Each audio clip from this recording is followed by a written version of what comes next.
Welcome everyone to 3 Count Commentaries. I am MagMongoSlade. We're gonna have a real conversation today. Smackdown hit its record low rating for the Halloween 2025 episode of Smackdown. And there's been a big push to finally get rid of Triple H and the old guard. So what's going on, right? Smackdown Halloween night, October 31st, 2025, did 933,000 viewers. The first time ever on a regular episode of Smackdown that was not preempted by being moved to a different network. It did the lowest rating in Smackdown history. That led to many tweets in response. Vince Russo had a couple of the ones we're going to bounce off of today. One of his responses says, if there aren't talks right now within TKO to replace the old guard, the entire old guard, heading WWE Creative, then they deserve everything that is coming their way. This is not personal against H. He is just not qualified for the job. I'm not even sure that he understands what a storyline even is with his current comments. Then later he would go on to say, I told you over and over again, week after week after week, of bad programming was going to catch up with WWE. I told you. Under 1 million viewers for SmackDown is incomprehensible. I could care less what was on the other channels. So the question is, will Triple H be held accountable for this? You would think somebody has to, right? Now, Meltzer put out there that I believe the World Series was on, and it was a Halloween night, which was obviously a holiday where people leave the house to take their children outside of the house to trick or treat, which I don't think a lot of people did, but there was also like live sports on directly against SmackDown. There's a whole lot of stuff working against it. One of the big SmackDown boosters says, the SmackDown rating talk is funny. SmackDown carries USA Network. It is the highest rated program on the network, just like NXT is for CW. It was also number 1 on cable. Nobody over at there is worried about a low Halloween rating. I didn't watch live, and neither did most people I know. Okay, let's talk about this thing. I'm not really a big TV ratings guy. I know there's been some confusion about how Nielsen is breaking the ratings down. I've heard they're about to be sued for this because this affects, obviously, the advertising dollars. Nielsen is also being sued over being a monopoly. So there's a lot of stuff going on with Nielsen right now, but let's get straight to the point. The rating is abysmal. 933,000 on a live episode of SmackDown is abysmal. I do not blame the talent, however, because it's not the talent's fault. It is the staff, the creative staff. It is their fault. Because it was they who wrote the show.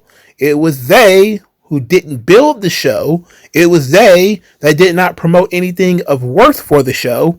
And it was they that did not make the show must see. So at least Vince Russo is right about that. But, as usual, people are not all the way correct. People, meaning folks who are in charge of multi-billion-dollar franchises, are not replaced because of one bad rating. They're not even replaced after 2 or 3 or 4 bad ratings.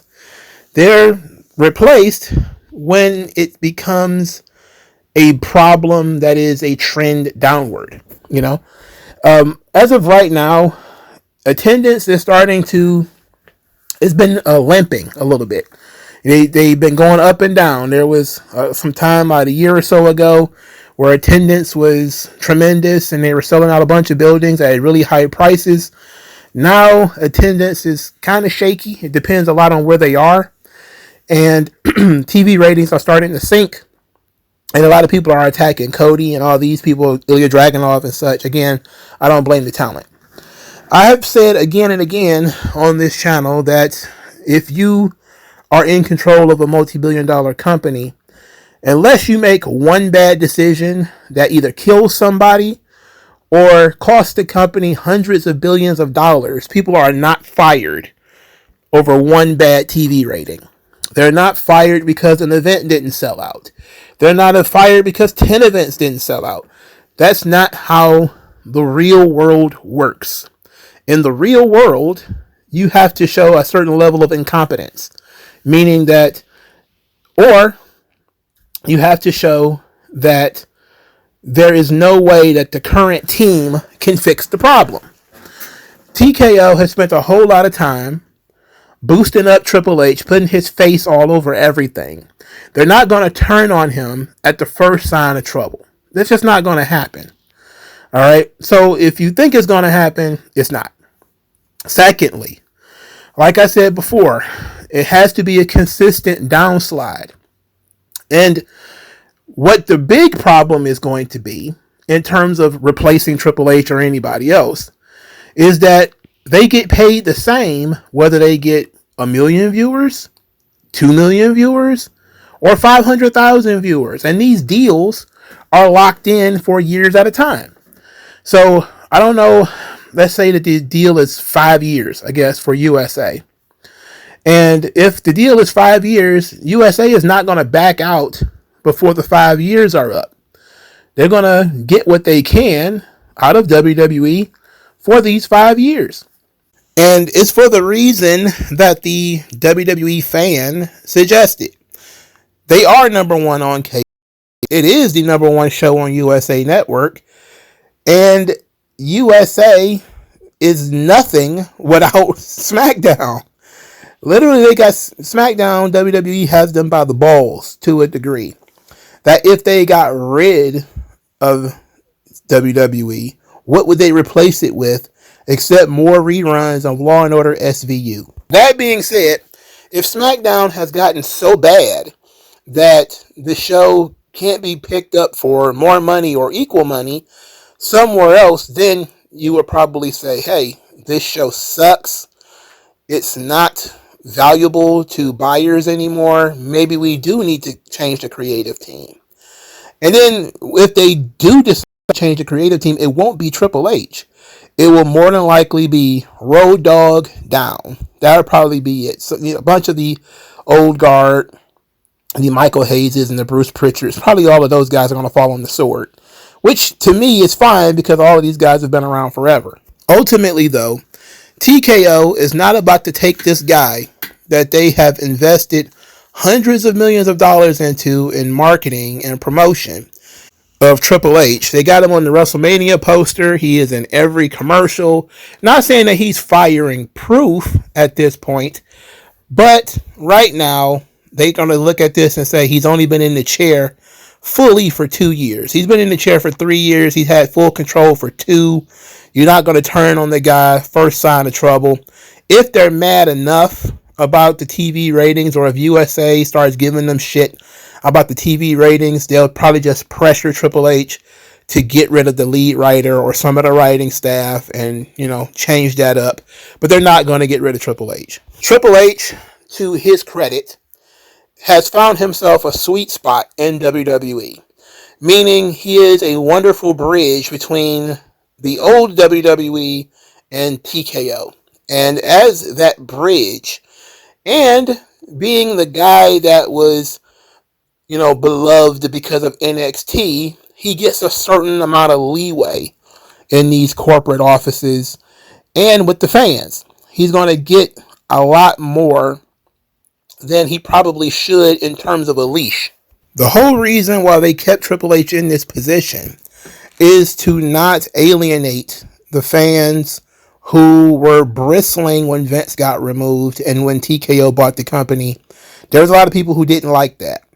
And Triple H was shoved out there like, hey, you guys love this guy. You guys love The Rock. We're going to put these guys out there. Let's push Undertaker out there and Shawn Michaels. You love all of these guys, right?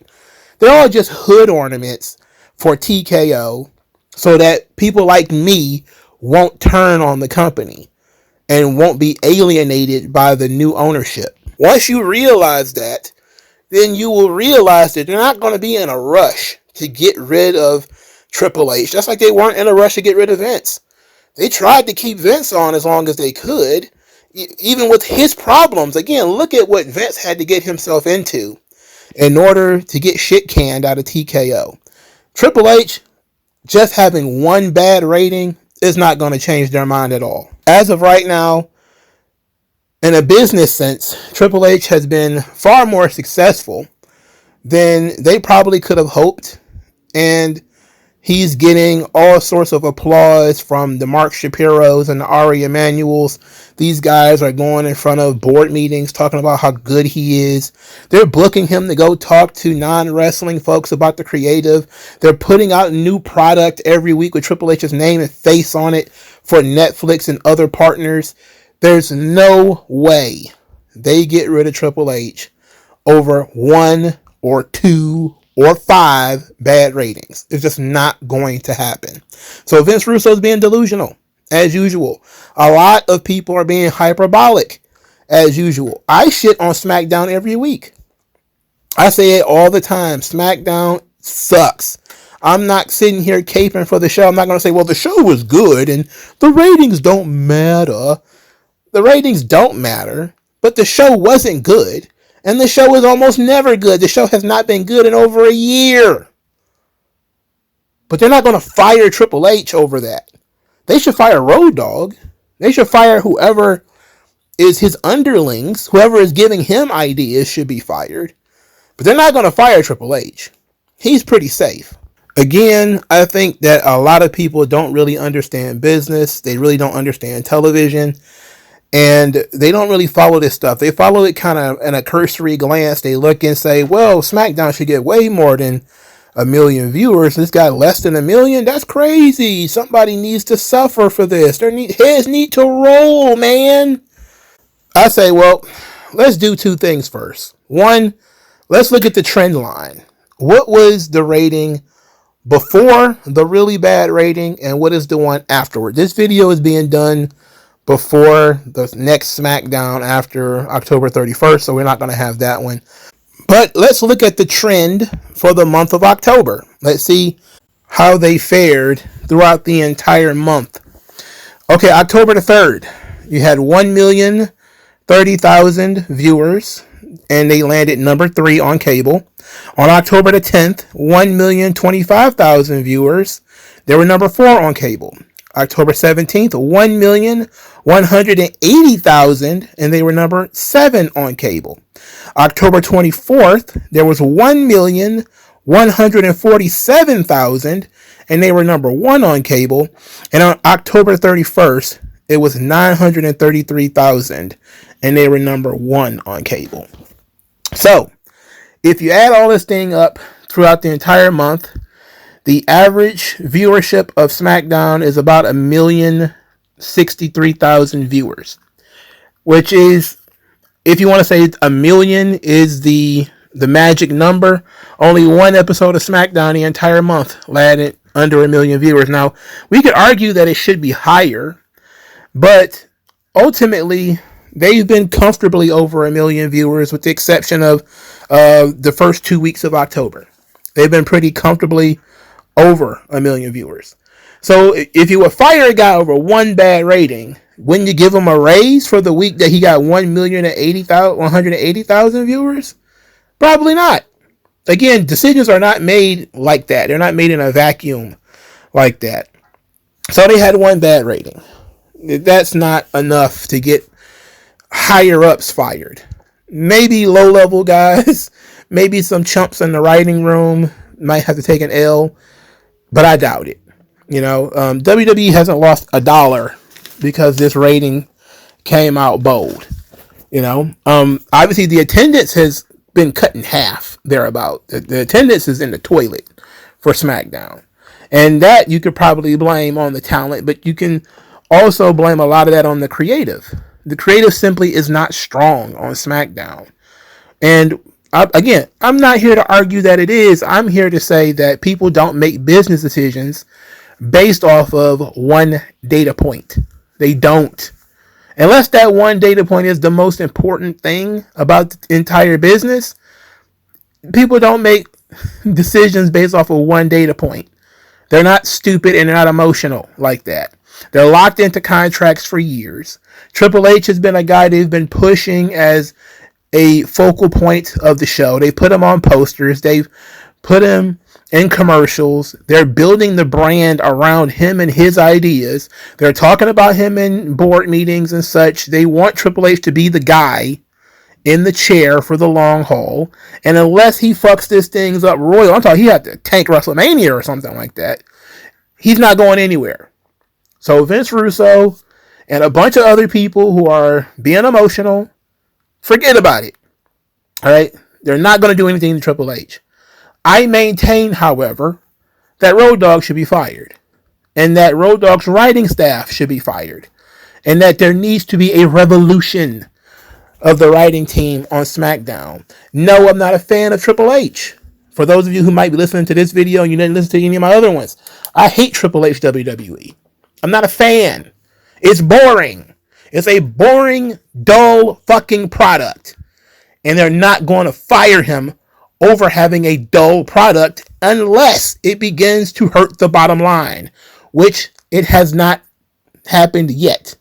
It's happening in terms of attendance, but it hasn't happened on the TV side yet because these deals are locked in for years and years. They make the same money regardless of what they get. So, until Triple H starts fucking up the bag, he's fine. Okay, that's it. Like, share, subscribe. I'll talk to you guys later. Peace out.